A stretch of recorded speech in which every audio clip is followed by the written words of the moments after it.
partners everywhere around the world. Welcome to the Civil Society UN Women's second meeting on Beijing+30. So I just would like to start quickly with a reminder of the agreement of our meeting today. If you can see the screen. UN Women is committed to creating enabling events at which all may participate in an inclusive, respectful, and safe environment. UN Women strive to offer a safe space for sharing knowledge, experience, and perspectives in a mutually respectful manner. Any form of bullying, harassment, abusive use of language, aggressive expressions of views, misrepresentations, or any such undesirable behavior will not be tolerated. This includes participation on virtual platforms and online social media platforms that may cause distress to panelists, speakers, translators, and all participants. Session participants who engage in such action will be immediately removed from the session without prior notice.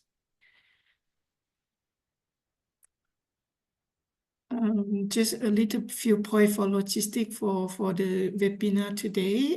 Please use Q&A and chat functions on Zoom to raise questions or share your comments or introduce yourself to us. If you raise your virtual hand during the plenary discussion, we may call upon you and unmute your microphone so that you can speak.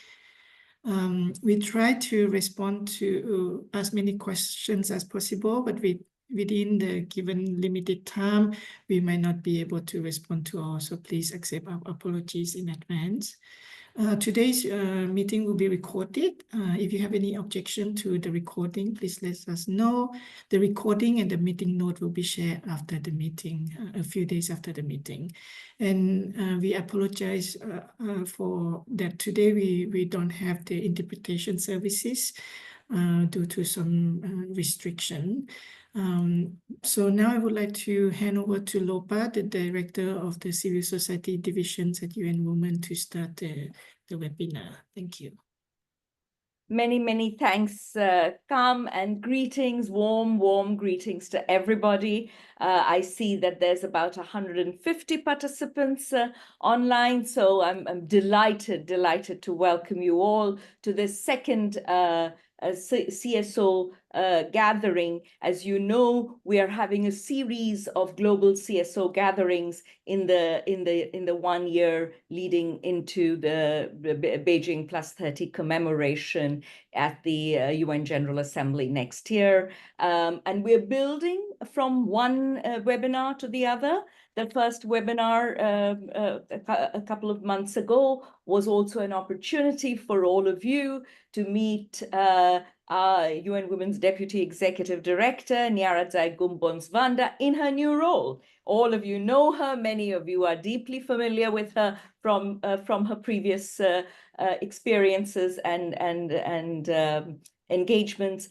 But that was an opportunity, and we also shared with you in that last meeting the Beijing+30 strategy of engagement that we have.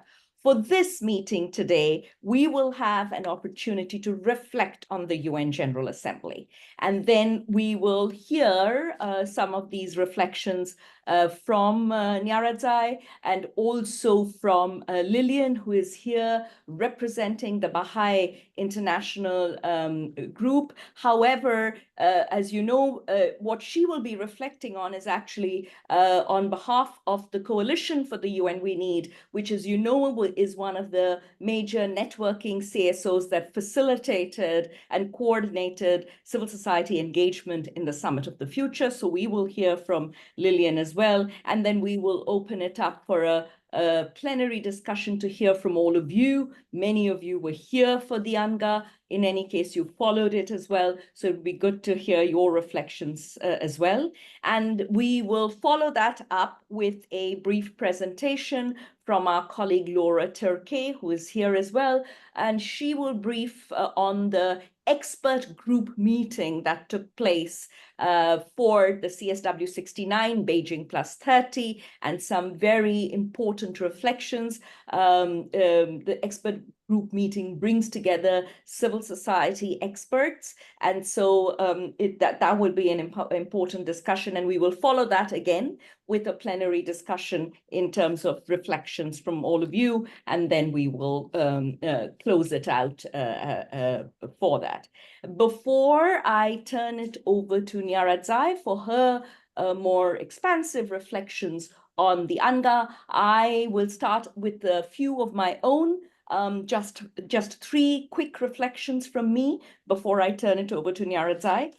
First is that this was, friends, a big UN General Assembly, and it had a sort of extensive and intensive participation from a range of stakeholders. Of course, the usual stakeholders, government, civil society, but it also had participation from a wide range of other stakeholders, philanthropies, private sector, academic institutions.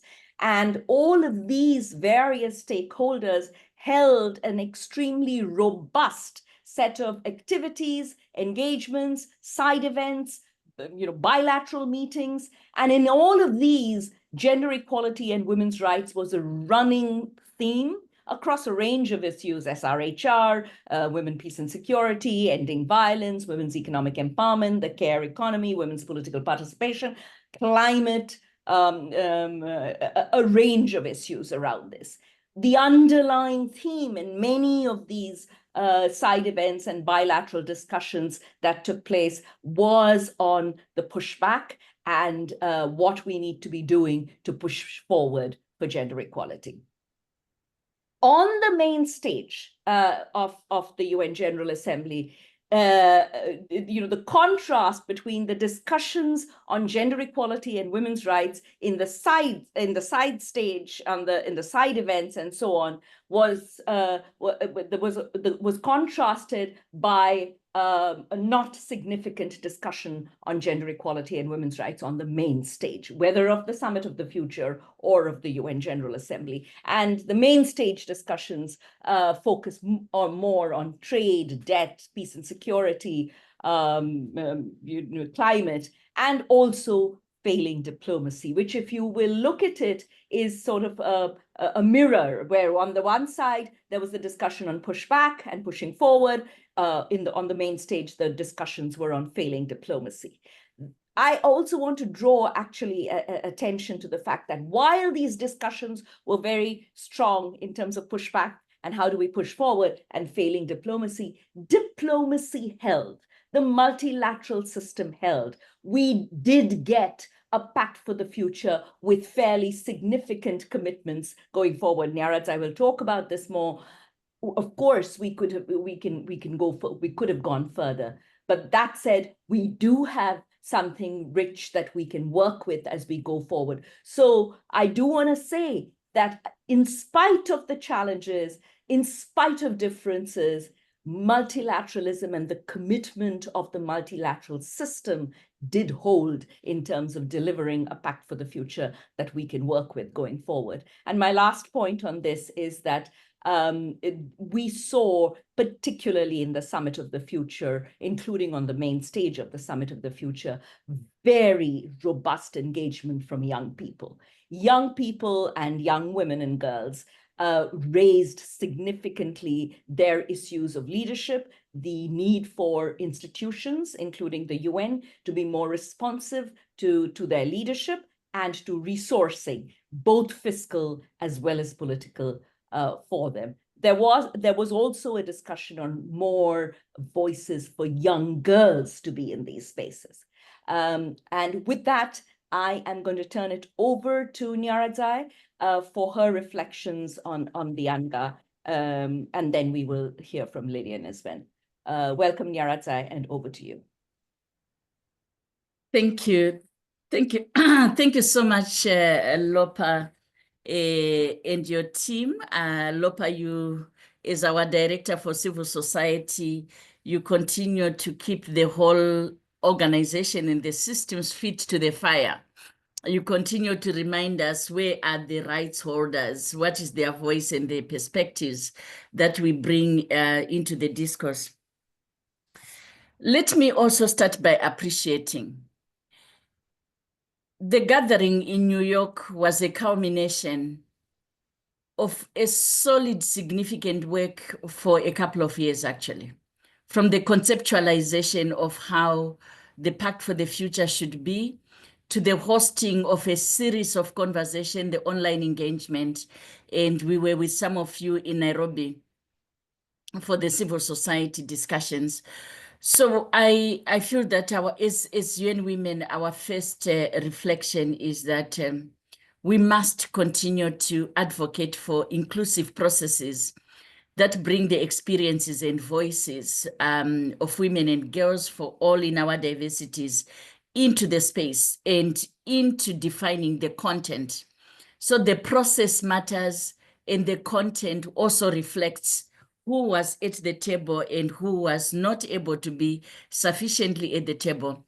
We are also very conscious that for the Summit of the Future in the UN General Assembly, there are also very many constraints in terms of physically being able to be in New York to participate. So I want to extend my deepest appreciation to all the networks and colleagues who organized a range of events virtually and in person.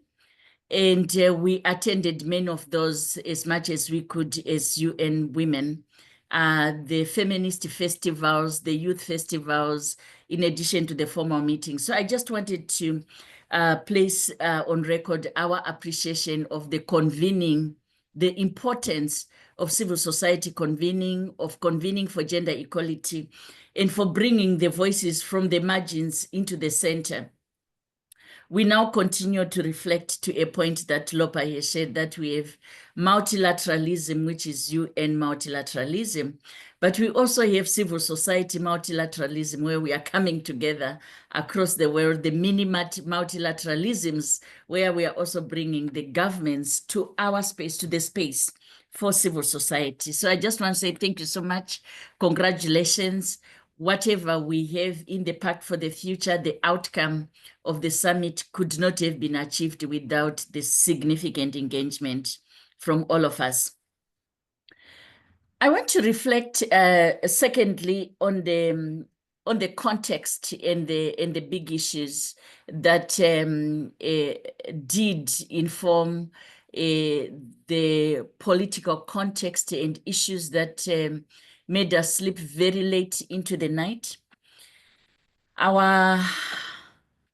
Whilst we have hope for the world, but our hearts are also bleeding.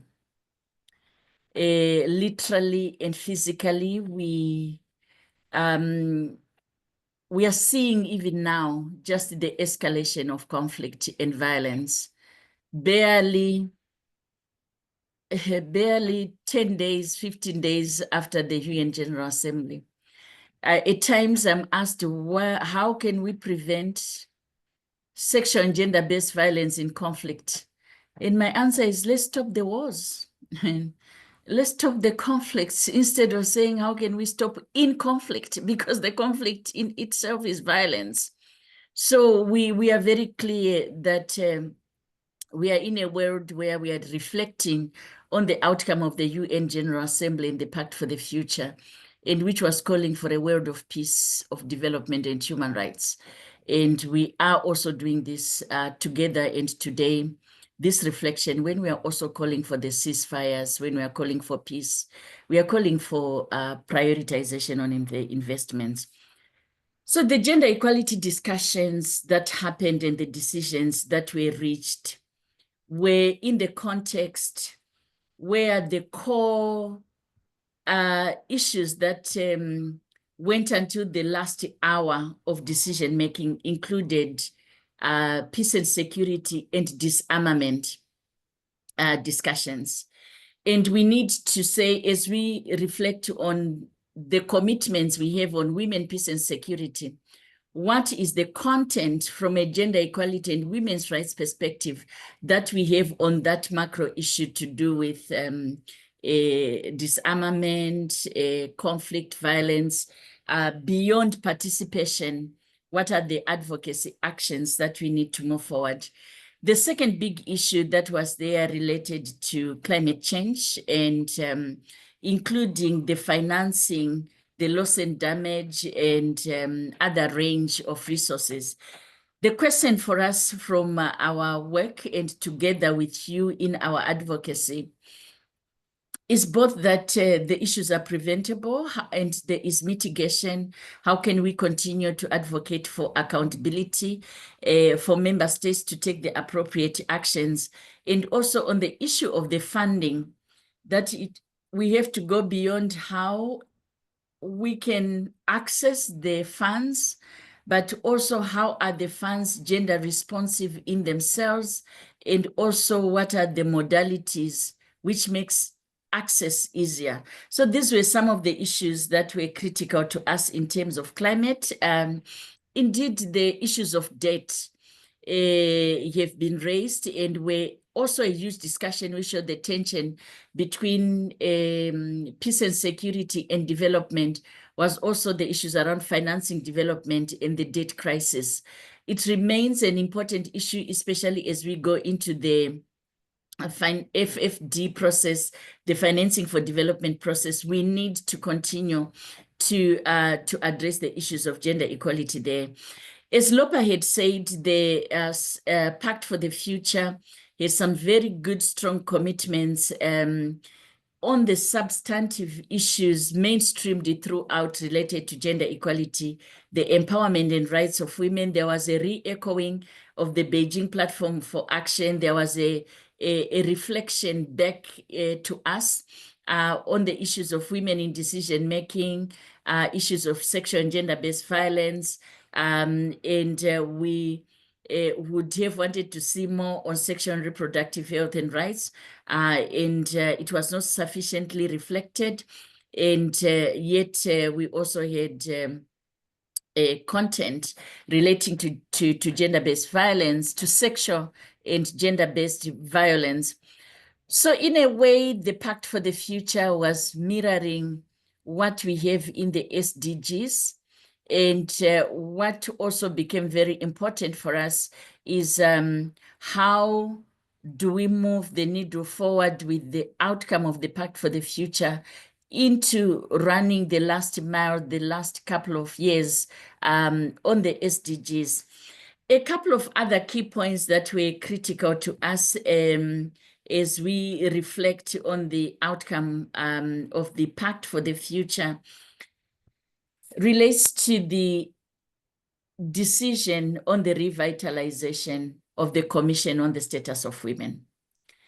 This was a major decision of the Pact for the Future for us, and as UN Women being the pen holder for the Commission on the Status of Women, first it meant that there is a commitment, a resolute multilateral system that should not go below the current work of the Commission on the Status of Women, but should build on that threshold. Secondly, was that the decision on the revitalization of the Commission on the Status of Women is to be member state-led and through ECOSOC. This is very important that it's member state-led and therefore a civil society. How do we engage with member states as they revitalize and strengthen the Commission on the Status of Women? Fourthly, it was also important that the decision on the Pact for the Future on the revitalization of CSW focused also on doing this embedded and building in the Beijing+30 process. It means the 1 year that we have since we launched the Beijing+30 at CSW, at the UN General Assembly. It means we have this 1 year within the processes of consultation on Beijing+30 to engage with member states and build on that content around the revitalization of the Commission on the Status of Women. It's exciting because when the UN was founded, 1946, 1948, the first committees to be established was the Committee on the Status of Women. So there has been a strong evolution from being a committee on the status of women to having a commission on the status of women, and now the revitalization. It just did not come. It comes through our advocacy and our engagement. So as UN Women, we are looking forward to our work together in continuously strengthening and supporting a very strong multilateral system that can be more strongly accountable, have a stronger recommitment and a stronger resourcing of gender equality. In conclusion, we tried to listen to the women's voices on the formal stage, and only 10 women, only out of the 100 some, took the floor. This speaks to us not having the requisite, the big number of women in decision-making in the executive, because it means on the General Assembly, it's the heads of states who are speaking. As long as we do not have sufficient 50-50 gender parity of women in decision-making running our countries, we'll continue not to have women in the General Assembly hall speaking on the podium because they will not be there.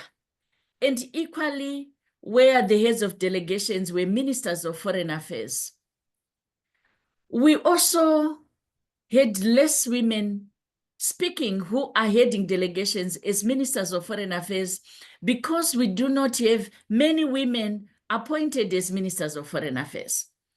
UN Women Executive Director co-leads the round table of female ambassadors at the UN in New York. Again, we have around 47 or less women, 47 women leading their missions. So the issue of women in decision-making is so critical to influencing the multilateral system and being on the formal table. And as he has been committed in the SDGs, committed in Beijing Platform for Action, we will continue to applaud all the women around the world who are standing up for public office. And all governments, we appreciate who are appointing women to positions that enable them to also be in these positions to influence multilateralism.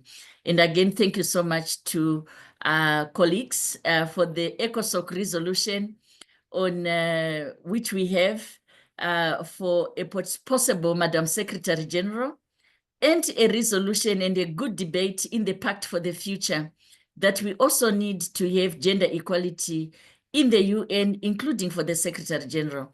As UN Women, our mandate is very clear. Yes, we may not advocate for which woman or which one, including in national politics, but it's in our right to speak out on the importance of having women in decision-making in the UN, in our governments, and in our networks. Again, thank you so much, and back to you, Lopa. It's a pleasure to join you in this discussion.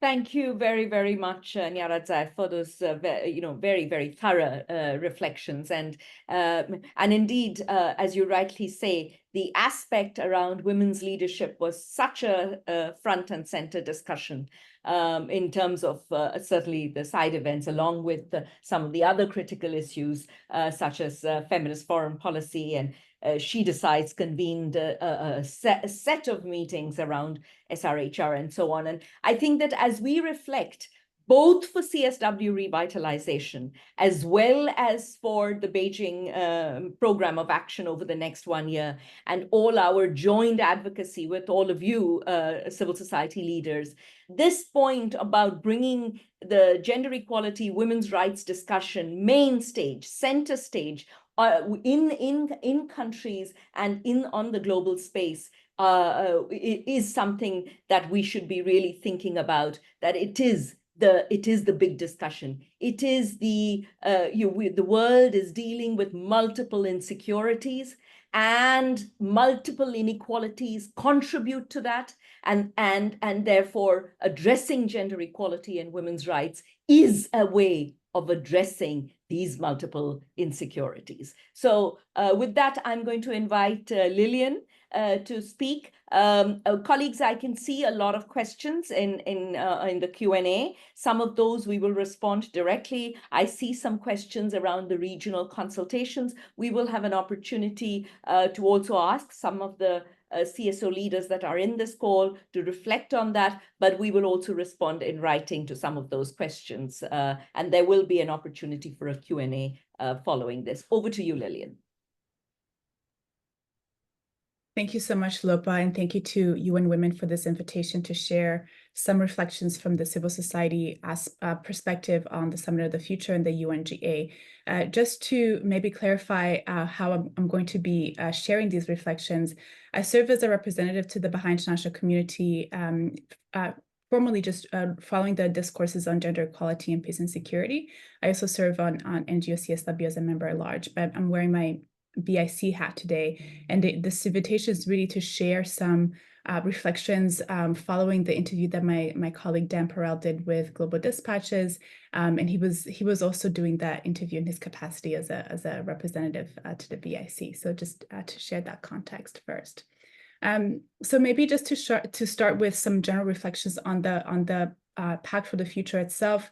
This was a culmination of 3 years of negotiations amongst the member states. And I think it really kind of we are now in a transition to a new phase of these conversations that were first raised by the UN Secretary General in his Our Common Agenda report.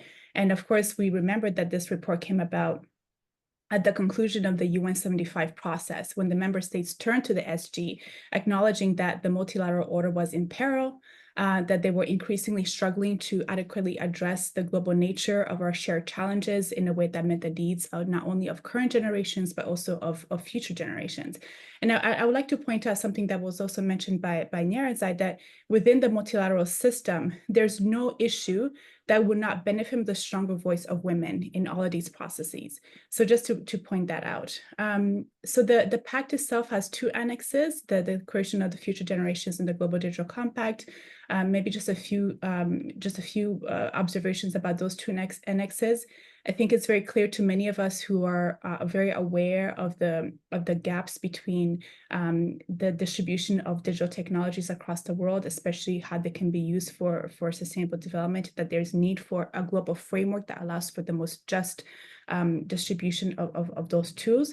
And then on future generations, this has been clarified by the facilitators of that process, but I think it benefits from further clarification that we really have to be careful not to confuse the conversations around future generations with ongoing efforts to involve young people and children in ongoing UN processes. So there are very specific concerns about the needs that we have to take into account when it comes to safeguarding our planet for future generations, those who are not yet born and those who are not here, when it comes to policy, when it comes to advocacy, and of course, all levels of legislation, primarily to make sure that we are eliminating any kind of intergenerational transmission of inequality and injustice, as was outlined in that declaration.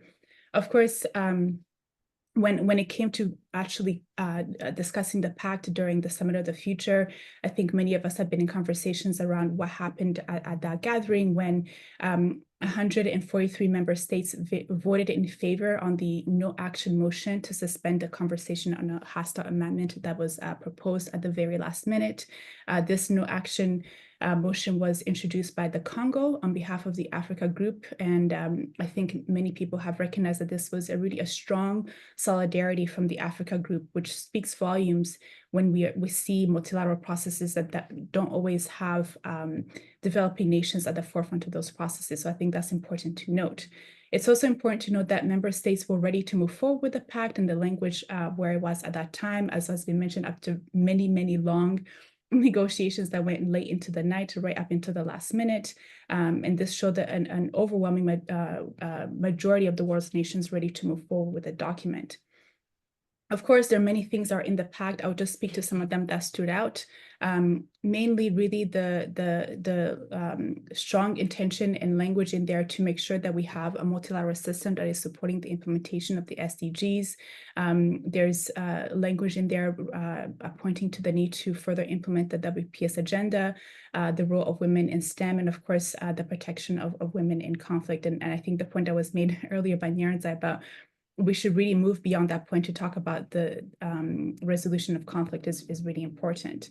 There's some specific language that stood out to me, particularly Action 18 in the pact about the elimination of all forms of violence against women and girls. Action 28, which points to having universal access to sexual and reproductive health and reproductive rights, as agreed to in previous processes within the UN. And of course, many references to the elimination of gender-based violence as well. As was noted, the larger context of the GA, I think we have to recognize the reality and the geopolitical context that we live in that is really characterized often by exploitative, sometimes competitive and extractive relationships that we have with nature, between people, and especially towards women. And I think many people are a little bit disappointed, or largely disappointed, by the fact that the language on climate and conflict was removed from the Pact for the Future. And of course, the lack of many women speakers within the UNGA itself. However, noting the reality in which we are having these conversations, it's also really important to note the normative shifts that we saw in the Pact for the Future and its annexes that have occurred as a result of this process, and really think about how, as a civil society community, how we can build on this in our advocacy. So I'll just speak to some of the shifts in language that I noted. And this is something that was pointed out earlier, the language around the regrettable fact there has never been a woman Secretary General. There's a lot of language in the Pact also on Security Council reform, specifically on redressing historical injustices against Africa, using that as a priority to reform the Council. It's important to also not forget that the Pact has one sentence, I think it's an important sentence, on the new Agenda for Peace. And within the Agenda for Peace, there's very specific language making the connection between the climate crisis and conflict. And I think we can build on that for future advocacy. The document also calls for further coherence between climate action and peace building efforts, especially when it comes to the diversification of funding. And most importantly, what I think is really important for all of us to continue to advocate for and take note of is the fact that the new Agenda for Peace has very specific language from the Secretary General calling for the dismantling of patriarchal and oppressive power structures. And I think this is really important given the larger context in which we're functioning in, and of course can be used for our work moving forward. Maybe just a few more notes about some things that some other normative shifts from the Global Digital Compact. It's important to note that in the GDC, the member states have stated that gender inequality, the gender equality and the empowerment of all women and girls is required and important for the meaningful participation in digital space, especially to close the gender digital gap, digital divide, and to advance sustainable development.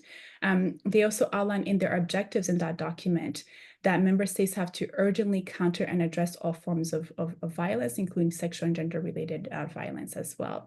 In the Declaration of Future Generations, again, just a few highlights of some of the things that I thought stood out. There's a commitment in there from the member states to eliminate all forms of persistent historical and structural inequalities, acknowledging and addressing and taking measures to remedy past tragedies and their consequences, and to eradicate all forms of discrimination. The declaration also makes it very clear that the achievement of gender equality and the empowerment of women and girls and the fulfillment of the enjoyment of their human rights is a fundamental freedom. So I think these are some the language that we can carry forward in all of our other areas of work. In terms of kind of larger shifts that I thought were quite important to note, especially when we think about the working of the UN in general, was the strong language on the revitalization of the General Assembly, especially when it comes to acting when the Council fails to address issues of peace and security. Some individuals have noted that perhaps the language on reform of the Council may not have existed if we didn't see this strong kind of disagreement between the permanent members. The strong language around Council reform allows member states to take really bold action that we have not seen in 60 years. And I think it's really important that these are proposals that are being discussed moving forward. I think, do I have a few more minutes, Lopa? I see you've come on. I can continue. You have a few more minutes, yes, but you have 5 more minutes. Okay, perfect. So maybe I can just point out that within the Pact for the Future, there are a number of follow-up mechanisms between now and 2024. And I think it's really important for all of us to continue to keep an eye on that, particularly on, I think what was really interesting, there's a call for the Secretary General to write a report on how military spending is getting in the way of achieving the SDGs. There's also another conference taking place next year on the World Social Summit. So I think there are important ways to be able to follow that and offer gendered analysis moving forward there. Maybe just for civil society for our consideration is maybe to think about really our responsibility to kind of realize this vision that UN Women has put out on achieving an equal, just, and secure world. And so how can we work strategically together, knowing that there's so many processes going on? How can we work together to make sure that we are bringing the important voice of women into these spaces? So maybe just a personal observation that I have made in the different conversations that I'm in around SDG 16, for example, how can we make sure that there are more of us present in those conversations, or more of our perspectives are there? There's an openness to have cross-pollination working together across these different spaces. And I think many of us really look forward to working together. And I think we have to remember that, all of us have a shared vision and aspiration for a UN and a multilateral system that is responsive and that is effective. So how do we ensure that moving forward? If I can, maybe just before finishing, I could address the call for the revitalization of CSW. I think this is like an annual gathering that has been important for all of us to mobilize and to share good practices. But we have to keep in mind that there has been a call to have a stronger commission that addresses the urgent needs of women, particularly around violence against women. And so the language that was in the pact calling for revitalization maybe allows us to consider a few things. How can we make sure that we put before the member states the urgent need to continue to address pressing issues such as violence against women, but more closely also how to bring the CSW processes and CEDAW proceedings together to make sure that we have a commission that is more responsive, a commission that is more accessible, and a commission that is more relevant to all women at the multilateral level. So these are a few reflections. There's a lot more I think that can be said around on the ongoing processes, but I'm looking forward to working alongside all of you to see how we can make sure to have more feminist perspective in all these spaces. Thank you so much. Over to you, Lopa. Many, many, many thanks, Lily, for that very comprehensive overview. Colleagues, we now have some time for a plenary discussion till about 10:30. We can have please. There are some questions in the Q&A already, and I'll call out some of those. Feel free to please also put your questions in chat. Also, you can raise your hands, and I will call upon you. This is a discussion. So in terms of some of the questions with regard to the regional consultations for Beijing+30, I'm asking my colleagues in the civil society division to please put up in the chat or in the Q&A, please put the full list of the regional consultations in the Q&A so that colleagues can share. We will also later on in this session maybe call upon some of the CSO leaders that are here who may be part of the CSO steering committees in the regions if you have any reflections on the regional consultations as well. and we will put that up. We'll come to that in a bit. There are some questions in chat. There's a specific question also for you, Nyaradzai, in terms of how can we what are the kind of strategies that we can adopt to have more women in leadership positions? I know this is a topic very close to your heart, so we can so that's a specific question. There are questions also around what will the revitalization actually entail, and how will that work alongside the SDGs? There are a number of questions around how are we going to ensure much better and more intentional engagement and participation of those with disabilities in the discussions going forward. And there's also a discussion on how will UN Women encourage member states to add NGO representatives and delegates in formal delegations. I can answer that one briefly, but it's of course a larger question. On the as far as CSW is concerned, UN Women every year, together with the chair of the Commission on the chair of the Bureau of the Commission on the Status of Women, sends communication to all national governments, asking national governments to include civil society and youth leaders, youth groups in their national delegations. Of course, then it is up to member states whether they do or not, but we always encourage this every year. And then, of course, we create the various spaces where we have our authority to make sure that those spaces are have voices of civil society. This goes back to the point that Nyaradzai raised right at the beginning of her presentation when she says process matters, and who is at the table and who is not also influences the shape of conversations.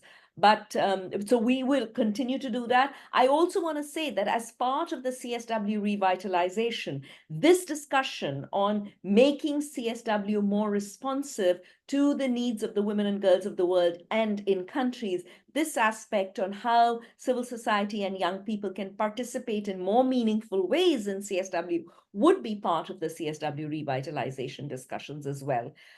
As you know, there is two surveys. There is a NGO CSW already sent out a survey, and many civil society organizations responded to this with their inputs into what you would like to see as part of CSW revitalization. There will be others or other surveys also going out around this from the Women's Rights Caucus, and so we will get enough inputs on this as member states go into this discussion and set up the modalities for consultations on what this looks like.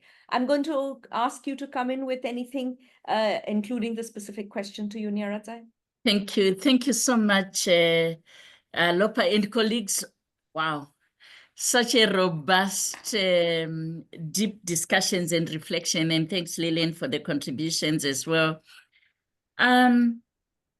Let me start with the question around how are we positioning the focus on women's human rights?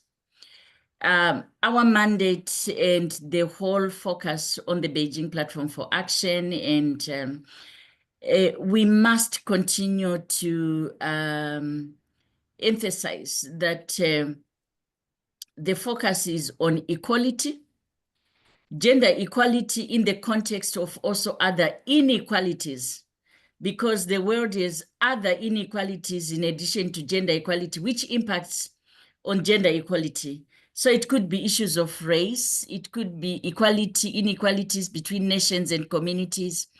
But the notion of equality is critical to us, and for our work together, it's about rights. It's about rights which are there in the first sentence of the Declaration of Human Rights. So we continue to center the rights and also the empowerment, because you can be empowered, but if you don't know those rights. So the three critical framing and approach that we continue to carry is the equality, which is the non-discrimination, and the rights and the empowerment, which recognizes that women and girls still experience discrimination and still experience inequalities and disempowerment. So I just wanted to emphasize that. And yesterday, the General Assembly continues in committees. Yesterday was a very strong presentation from the CSO committee, chair in committee 3, from CSO, from the special rapporteurs, and from the working group. So we can see how together we are building within the ecosystem of response to women's human rights. The question that has been raised around women in decision-making, together with civil society and with governments, there have been multiple approaches of how do we address this? How do we increase the numbers? How do we sustain the focus? And as UN Women, we developed beginning of this year a framing and a guidance which looked at the whole range from candidates, voters, the electoral environment, just looking at elections, the financing of it, the electoral management range of issues. It's not a single intervention that would increase women in decision-making. It's multiple range of interventions. Women willing to stand up to be voted, and women and men voting women. So the elections is one space, but we are also so much focusing as UN Women on what we are seeing, which is very painful. Online violence and how it is very limited. If you are trolled online and you are body shamed online, it's just as hurting and as hateful, and therefore also limits many women being able to engage. So we are also putting a lot of emphasis on that. But there are other positions of decision-making which are not necessarily by election, but which are by appointment. So when it comes to the senior levels in government, like we've talked about at the ministerial levels, those are by appointment. And we need member states to commit to the 50-50.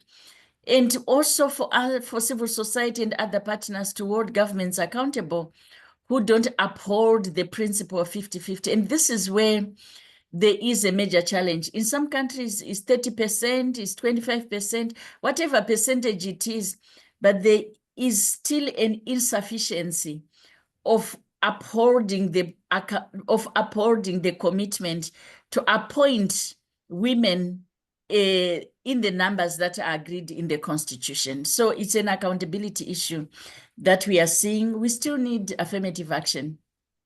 We still need quotas. So that's an approach that I would continue to say. We are not yet at a stage where we can just say, we don't have so many barriers limiting women, so let's just do equal opportunity and equal competition when the world is still tilted so much against women.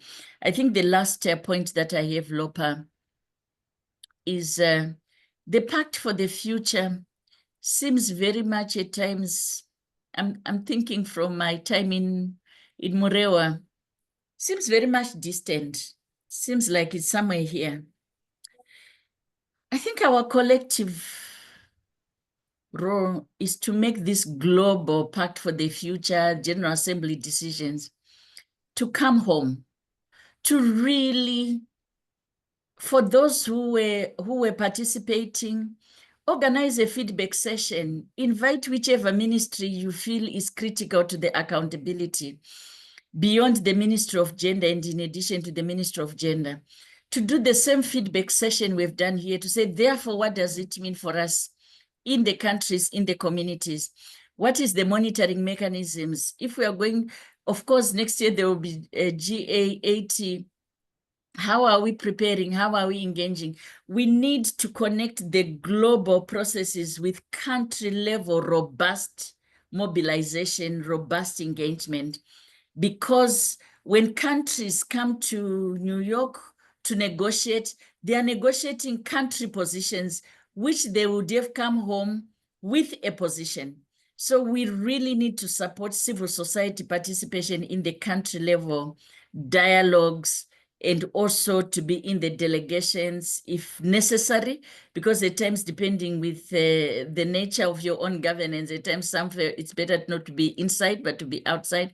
But it's very important that there is equally for us at UN Women to also reach out to the UN Women. Our mandate is normative work, it's coordination work, it's program impact.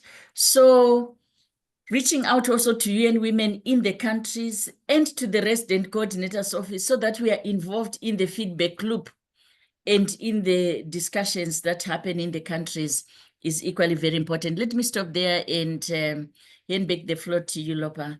Yes, the young people, I always shout out. It's very important. And it's also important from the discrimination that many of us experience as older women is because we're abused, excluded, isolated, disempowered as little girls. So it's better for us to also say, let's invest in a world of empowered little girls, of young women who are not excluded, so that we are also able to deal with breaking the generational cycle of exploitation, of abuse and exclusion, in addition to sustaining a feminist movement from an early age. So thank you so much, and back to you, Lopa. Thank you so much, Nyarata. And there are a number of questions also on CSW revitalization, including, will there be a task force on CSW revitalization, etc. So I'll ask you to also come in on that, Nyarata, later in terms of some of the process. But I do want to say, colleagues, at this point in time, I think what is important is that we know that this will be a member state-led process.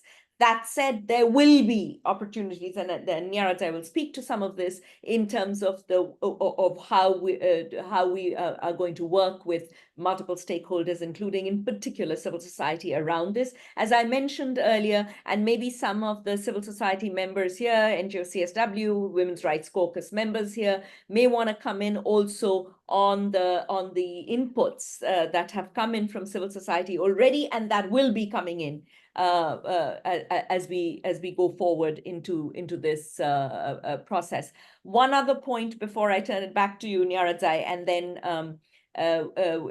we will close this part of it out. Colleagues, please, if there's anybody who wants to raise their hands and come in with any comments, please do so. There are a number of comments also in chat. So please, if you want to raise your hands and share any of that, including, I see that Susan Lee has placed in the chat the shadow reports for Beijing+30. Susan, if you want to speak to that, please raise your hand. We will give you the floor.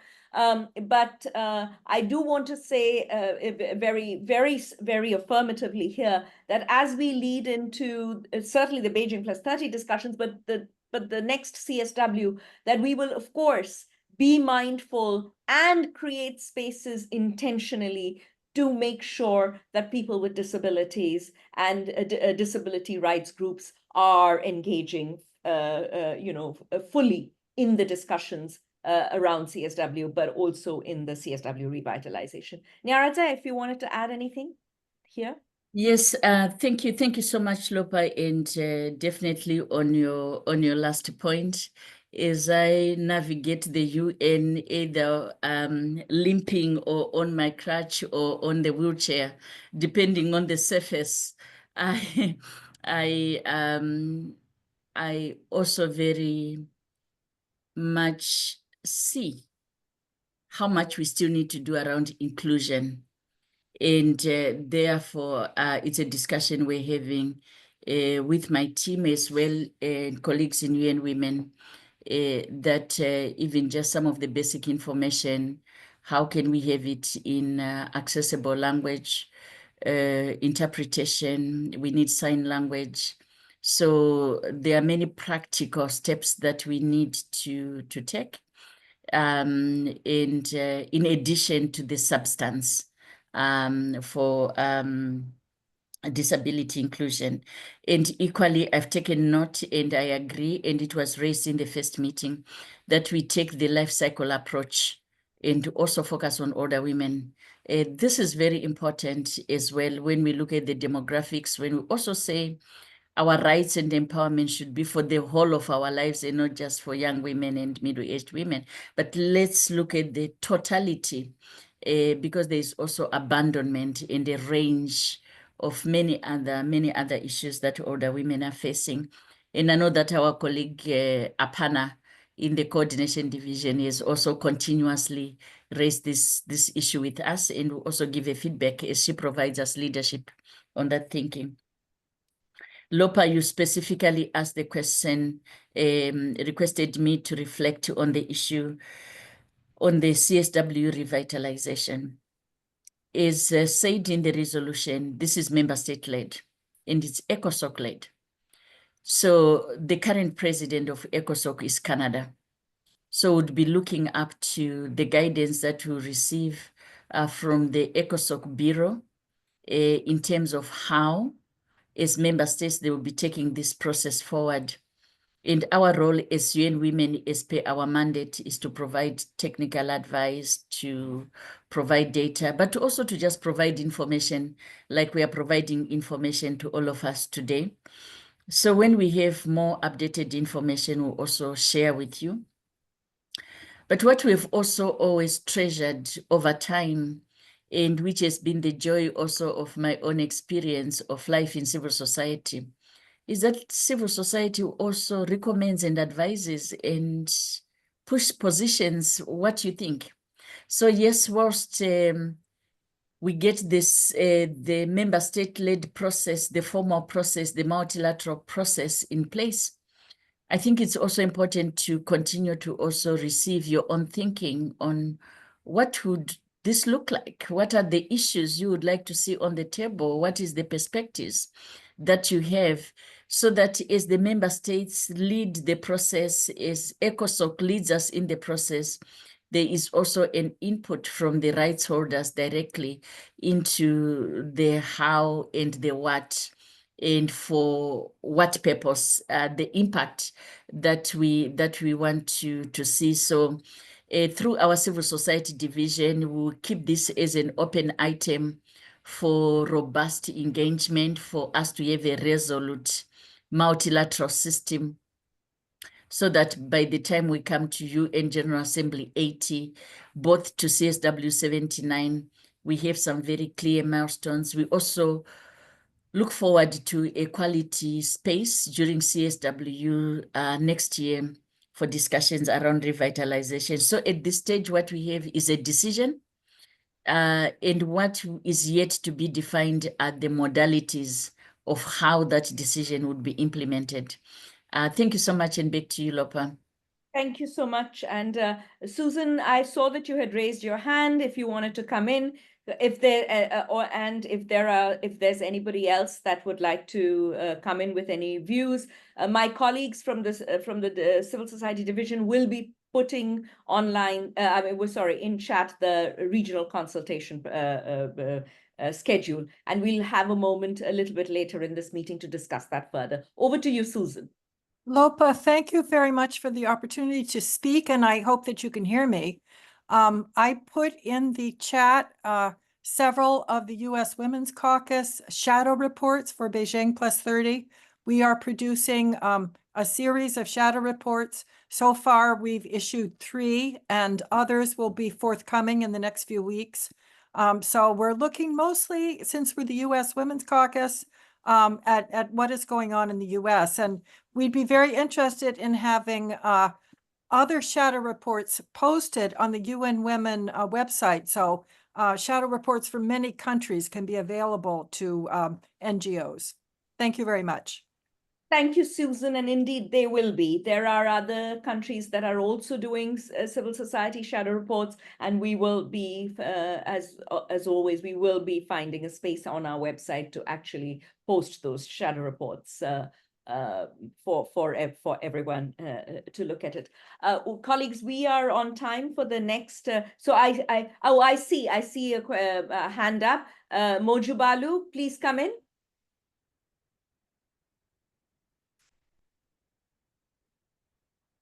Mojubalu, can you hear me? You have your hand up.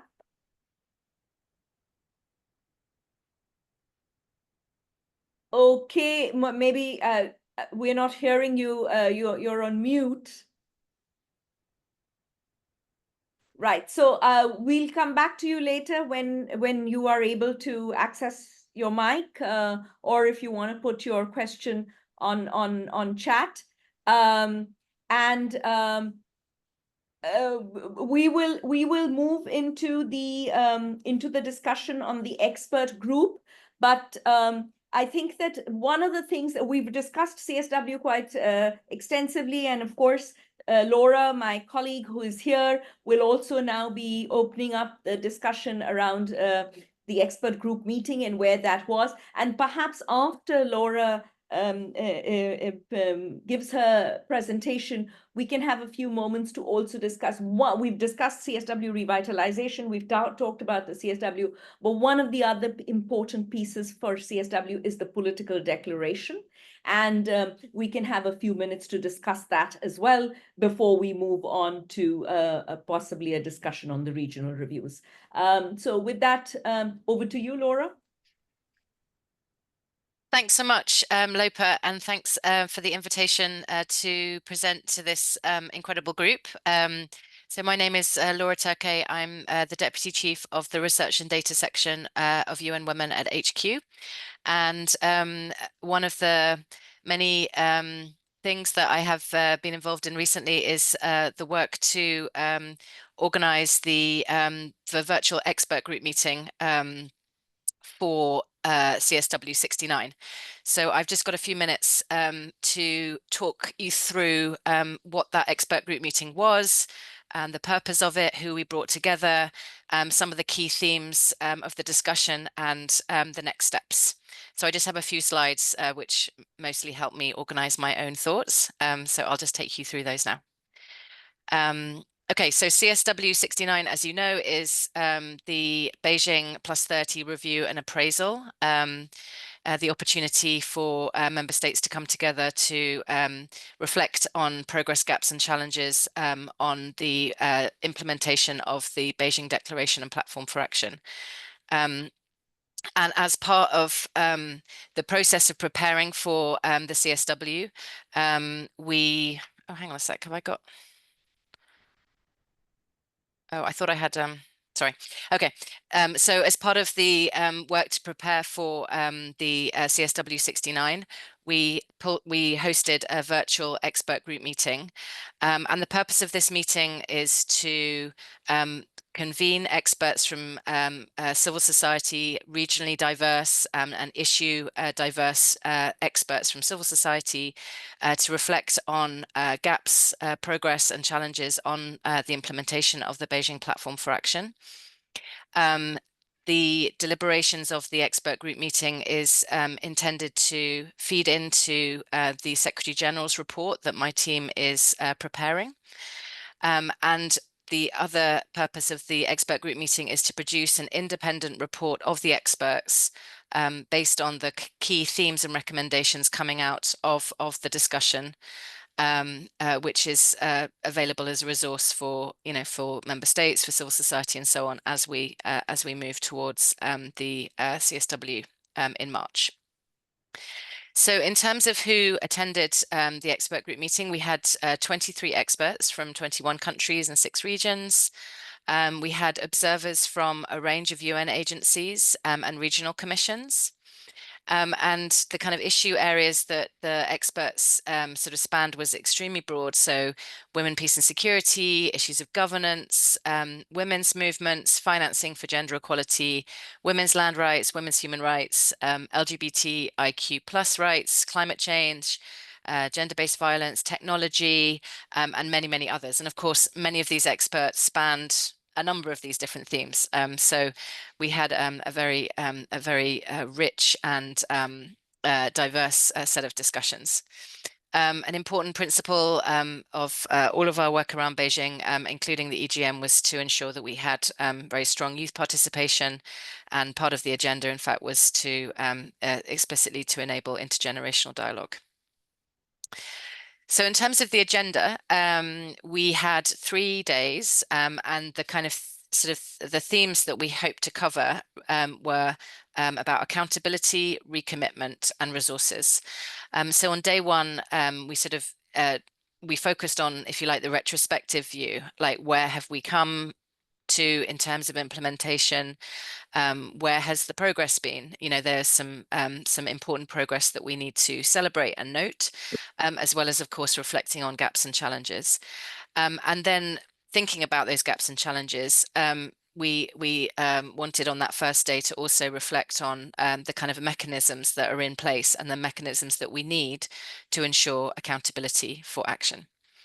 The second day was to sort of think about more of the future dimensions and to recommit to the sort of normative vision that the Beijing Platform for Action laid out.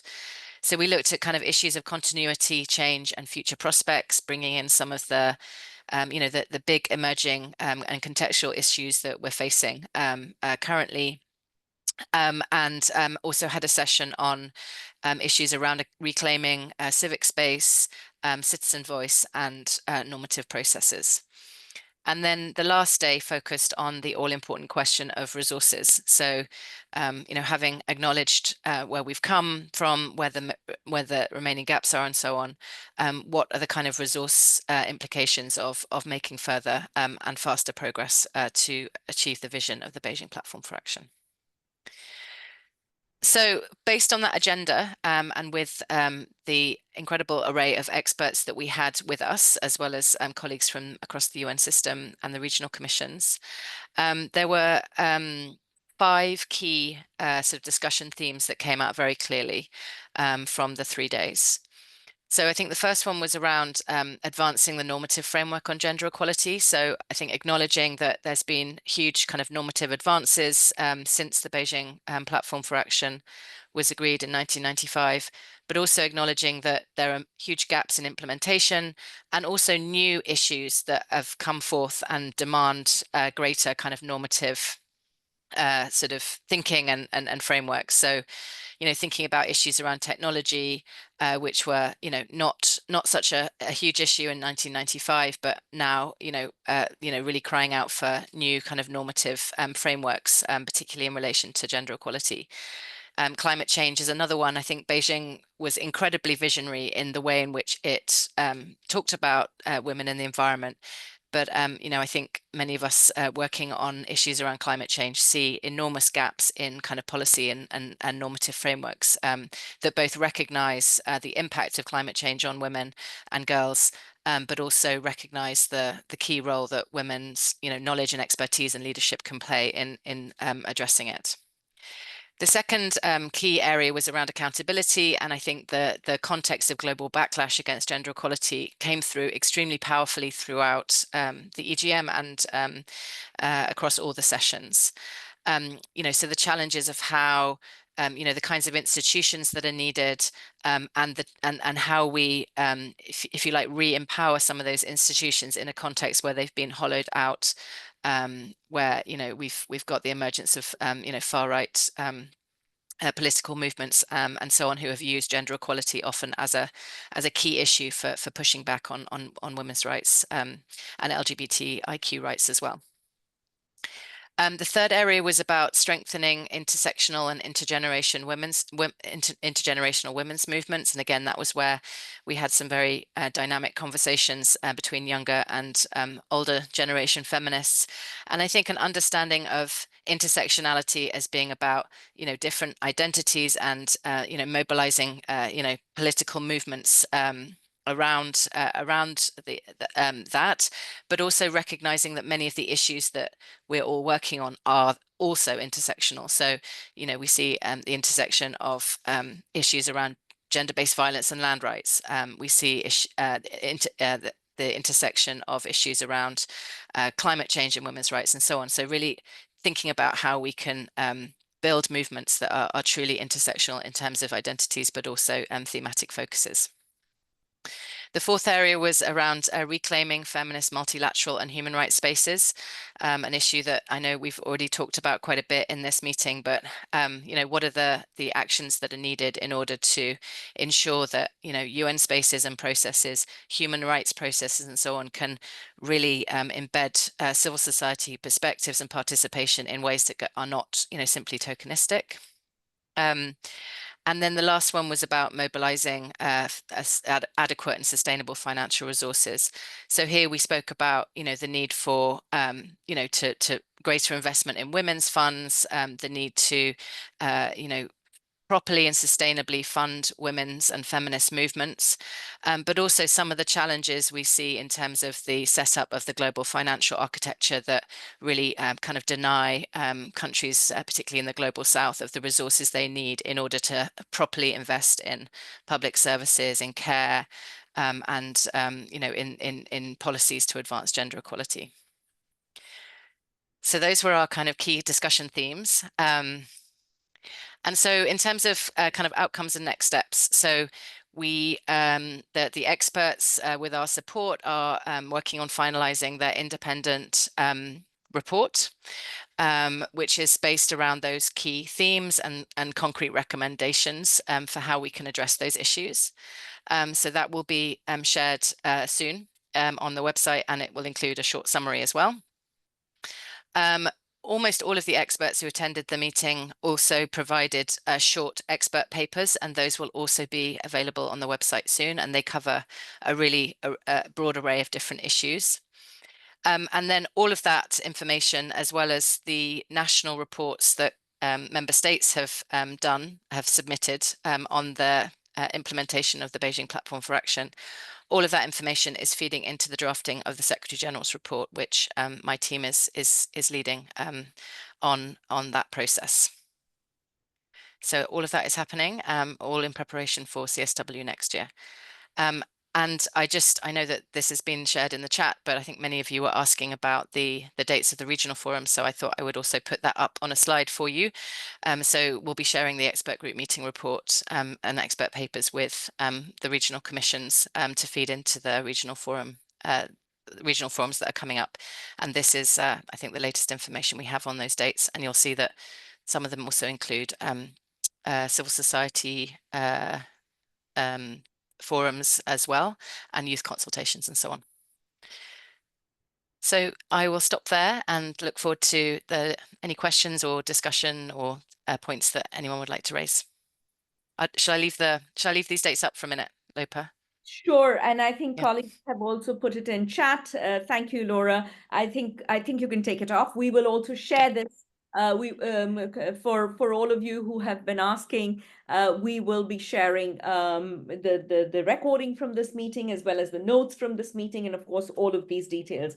We will have an opportunity to discuss the regional consultations, including all of the CSO convenings that are taking place in advance of the member state convenings by the regional economic and social commissions. But we'll come to that in a bit. And as I said, I would also like to spend a few minutes talking about the political declaration. But at this point in time, colleagues, if there are questions, reflections on what Laura Turkey shared, please feel free to raise your hands and come in with any reflections or questions.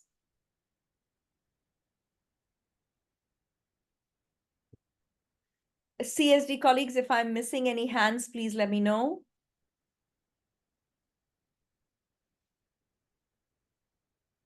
Which website is Laura referring to? So the AGM report and the expert papers will be shared on the UN Women website. Mm-hmm. Yeah. Maybe Laura, you can just speak a little bit briefly about. I see a hand. I see Piyumi has raised her hand. But Laura, maybe also if you can just share briefly, the manner in which the expert group both influences the SG's report, but also the political declaration and the connection as we get into the political declaration discussion briefly. If you can speak to that briefly, and then I'll turn it over to you, Piyumi. Yeah, sure. So as we draft the Secretary General's report, we draw on so all member states are asked to fill in a survey and provide us, a comprehensive report on their implementation of the Beijing Platform for Action, and we encourage them to give us reflections on the what they've done, particularly over the past 5 years, to accelerate implementation and examples of good practice and so on. And so the analysis of those 150 plus reports is really a major part of the SG's report. But I would say that the EGM deliberations and independent report are really important in terms of giving us, if you like, the overall narrative, the kind of almost sort of the bird's eye view of where we stand. What are the kind of key cross-cutting issues and themes that irrespective of whether they're talking about education or women's employment or women in the environment or whatever, what are the kind of key contextual issues that are really having an impact on our ability to make progress. Yeah, I mean, I think it's important to us because it really is a sort of an independent voice on what the key challenges are, and I think it enables us to it gives us another really important source of information and knowledge to feed into that important process. In terms of the political declaration, Lopa, I'm going to defer to you a little bit on how that on how that comes about. I mean, I think what's important from my perspective on the EGM report is that it stands as an independent report of the experts. It's a formal and a key resource for the process. And so, of course, as the political declaration belongs to the member states, and they deliberate over that. But I would like to think that they will also draw on the expert group meeting report to really hear a voice from civil society on where we stand really on those issues. I hope that's. Thank you, Laura. Thank you so much. Piyumi, please come in and do introduce yourself. And after Piyumi, any other hands? And I want to Mojibalu is still able to speak if she wants to. But over to you, Piyumi. Thank you, Lopa. Yes, my name is Piyumi Samaravira. I'm here with two hats on, both as a co-chair of the Generation Equality Forum Action Coalition on Feminist Movements and Leadership, as well as representing CREA, that's kind of anchored in the Global South, based in India. I myself am based in London. My question/comment is really addressing I think Nirad Said's point about practical support in response to the questions that were asked about access support for particularly engagement of participants who have disabilities in the various fora. And I think particularly as we plan for the very important CSW that's coming up, whether as a convener, UN Women, and just in general, the organizers can look into increasing the likelihood of hybrid options for various events, just because we know, it's difficult to get people in the country, let alone in the room. And so that's one thing that I would really look to make a request for, including for, I know some of the side events at the regional meetings are looking into hybrid options. It will just really expand, I think, the number of people who can have a seat at the table, even if it's not the exact same experience. We know it's more powerful, obviously, to have you physically in the room. But yeah. It's a request, I guess, as well as a question as to whether there's that sort of effort going on right now to expand hybrid options for the meetings that's coming up in the next year.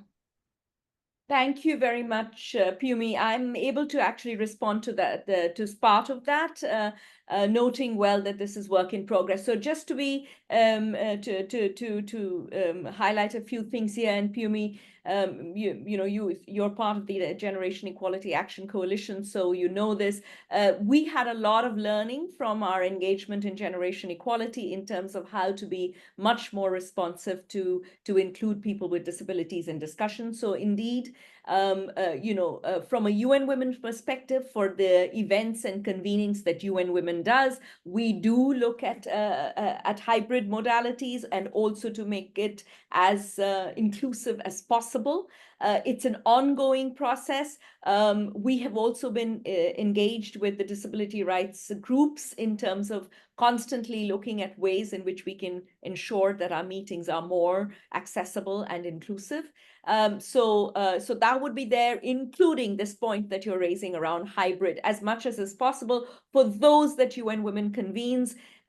For the official sessions and processes, we are driven more by how member states lead this. But your point is well noted, and noting that the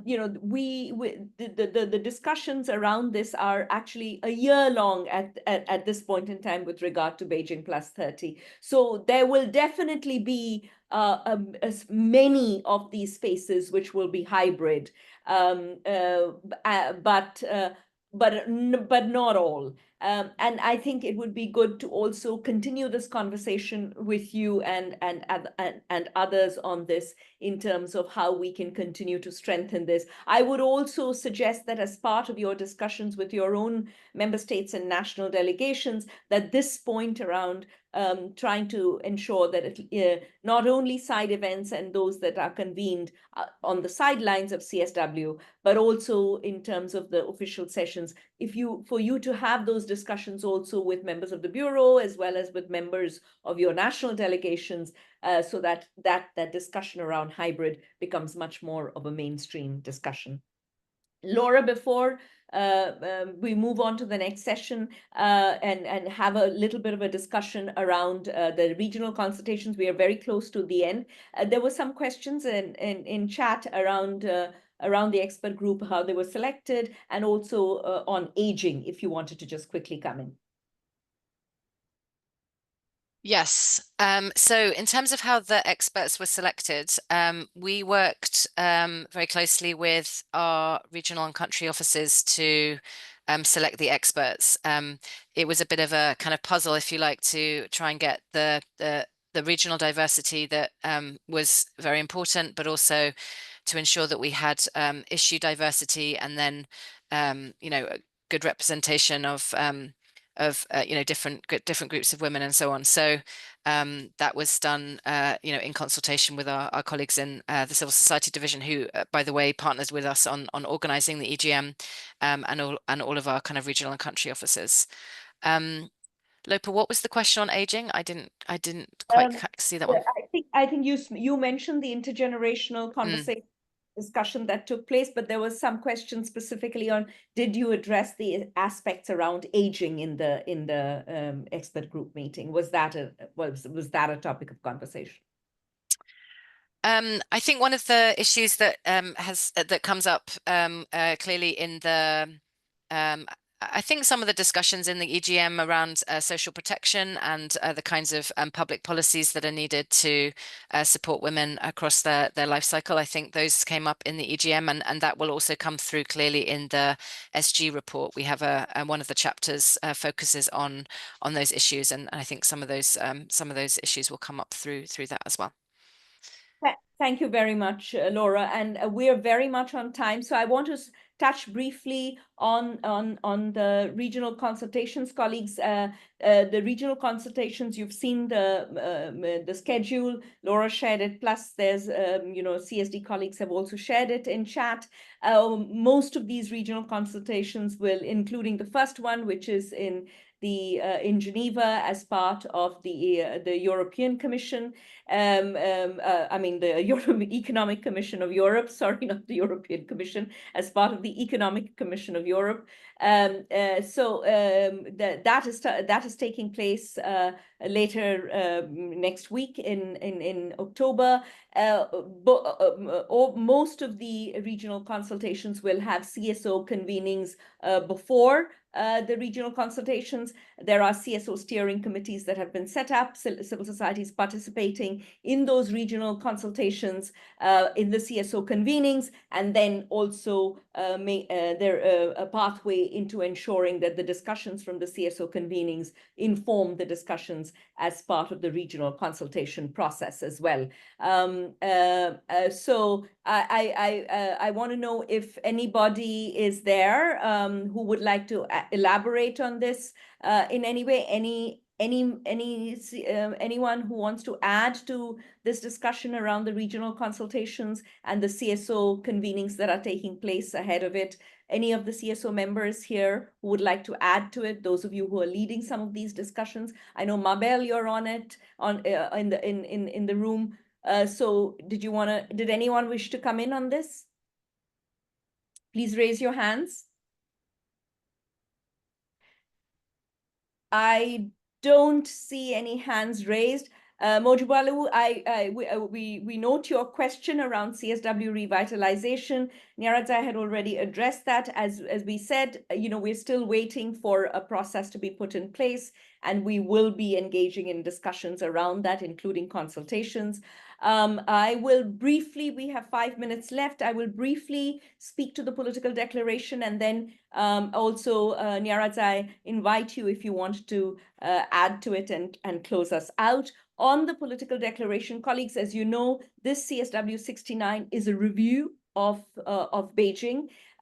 So in that, it is not going to have agreed conclusions. So there is no priority theme as such. The entire CSW will be reviewing Beijing+30. And so the political declaration, which actually will be adopted on the first or second day of CSW, really is aimed at focusing on member states' commitment to implementing the Beijing Declaration and Platform for Action.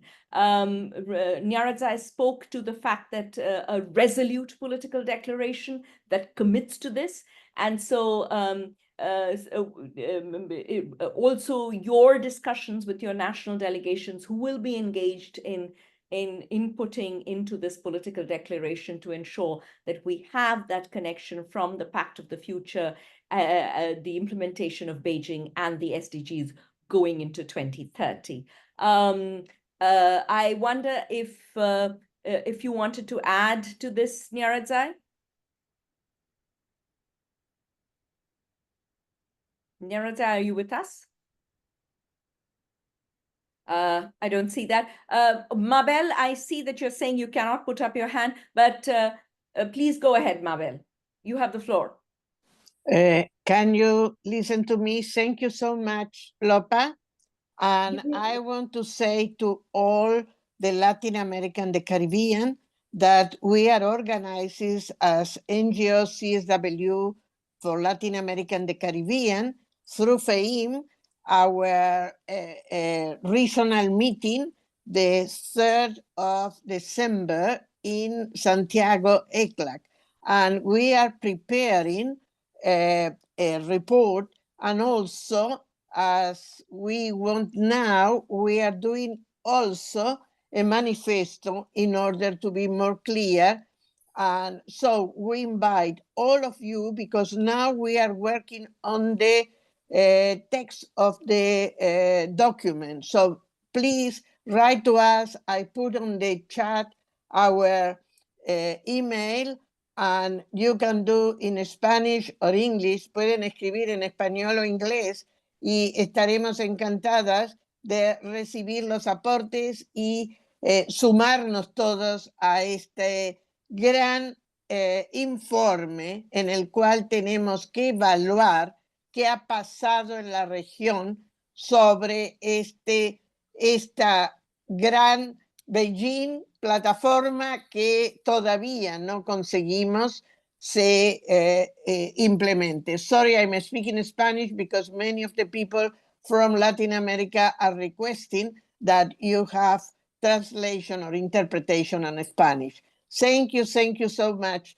I hope all of us, we can meet together and have a great impact from Latin America and the Caribbean and the other regions, because we need to go further for Beijing+30. Thank you so much. Thank you very much, Mabel. And indeed, my apologies again that we do not have interpretation this time. We will make sure that we do for the next time going forward, and indeed for the future consultations. We are at time. Colleagues, we will attempt to answer some of the questions that were not addressed when we send the notes out. Thank you very, very much for this. And we will inform you about the next CSO meeting as well. As I said, this is a year-long exercise. Thank you to all of you who participated. I think we had more than 250 people at one time. Nyaradza is not with us anymore, so I'm going to close us out. Thank you very, very much, colleagues, and looking forward to working with you for the regional consultations now in the first one in Europe, but then for the rest and into CSW, including CSW revitalization. Thank you, stay well, and onwards and upwards.